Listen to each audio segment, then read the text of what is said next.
Welcome, friends. Jules and I had a ham, which means we've got a ham bone left over, and I'm going to make today what is probably the quintessential OG Canadian dish. This is something that would have been made here in Canada since the first French settlers arrived in New France with Samuel de Champlain. So in this pot, I've put the ham bone and a little bit of the fat and skin from the outside.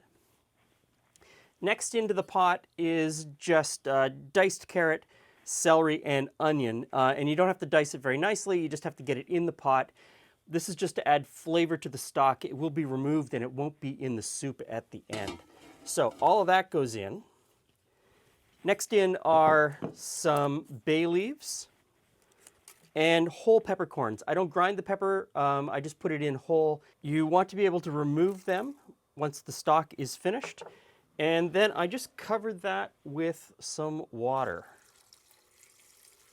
Now I'm just going to bring this up to a boil, skim off any foam that happens on the top, put a cover on it, drop it down to a low simmer, and let it simmer for probably an hour and a half or 2 hours.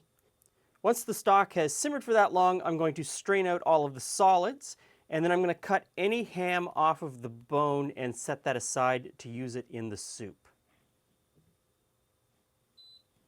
Okay, so we've got some really good ham stock now, and I'm going to let the ham bone cool down so that I can cut the meat off of it, which gives me time to move on to the rest of the soup.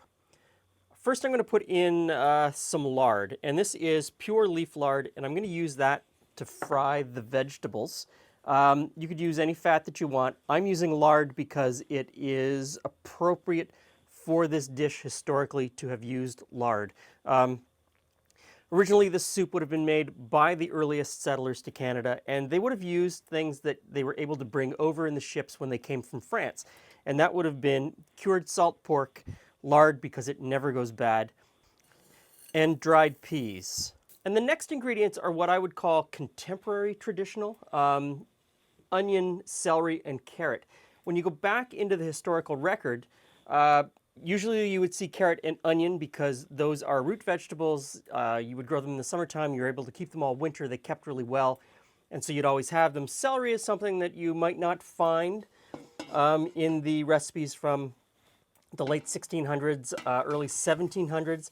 It's not something that was always available, and you can find recipes where turnips were put in and parsnips were put in. Other root vegetables would have been added to this soup just to kind of fill it out. So we're just going to saute these down to soften them. Which brings us to the peas. Now, most historical recipes, late 1600s, early 1700s, 1800s, ask for whole yellow peas. Most contemporary recipes today ask for split yellow peas because they're easier to deal with. If I'd had time to actually drive around town and find whole yellow peas, I would use a mix half and half. I like the creaminess, the way that the split peas break down in the soup, but I do like having a whole yellow pea in the soup to remind me of what I'm eating. I didn't plan ahead. So I have split yellow peas. You don't need to soak the split yellow peas, which also makes this a faster soup to make than if you were using whole peas. So those go in. And then in goes the stock.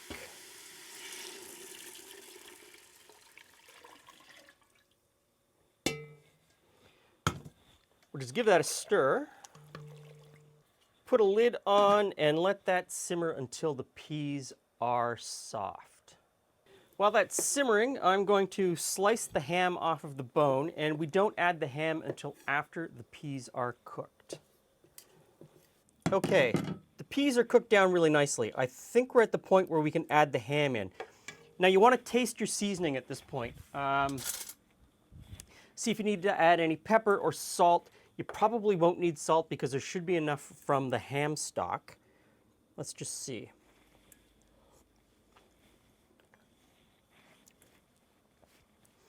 I wouldn't add any salt to that or any pepper at this point. What I would add is just a little bit of acid, and this is a apple cider vinegar, but it's made from ice cider, so the apples were left on the tree to freeze, then turned into cider, and then turned into vinegar. And so it's got this incredibly rich, deep flavor. Maybe a tablespoon or so, and that will just brighten all of the other flavors. So we'll stir that in, and now we'll add the ham in, and at this point you're just adding the ham in to heat it. It doesn't really need to be cooked at all. You just want to bring it up to the same temperature as the rest of the soup before you serve it. Now, you don't need to serve this today, and in fact, this will taste better 3 or 4 days from now. Can't wait for a taste. So I like those macaroons. They were really good, but wait until you taste this French Canadian pea soup. I'm not sure how you compare macaroons and pea soup. Pretty easily. This is, Okay. Yeah. It's like, I'll get spoons. So, look at that. It's thick and rich. The way it should be. Carrots and ham. I mean, so I used lard to fry the veg. You don't have to use lard to fry the veg, but I put it in there because traditionally that's what would have been used. Lard, yeah. And I read a lot of historical documents that said the early French settlers raised hogs for the lard, not the meat, because they used it in so Okay. many things. So, Even probably soap. yeah, all kinds of, yeah, it has so many uses. I'll let you test it first. Is it too hot? No, that's really good. I like that. In so many ways, it's plain in that there's not a lot of spicing. There's pretty much no spicing. Some peppercorns went in with the ham bone. But there's so much flavor from the other ingredients that you don't need spicing. Great for a day of fur trapping, logging, canoeing. I might just sit down and watch a Raptors game and then have some macaroons. Raptors are on a streak. They're going to do what my Leafs can't. Thanks for stopping by. See you again soon.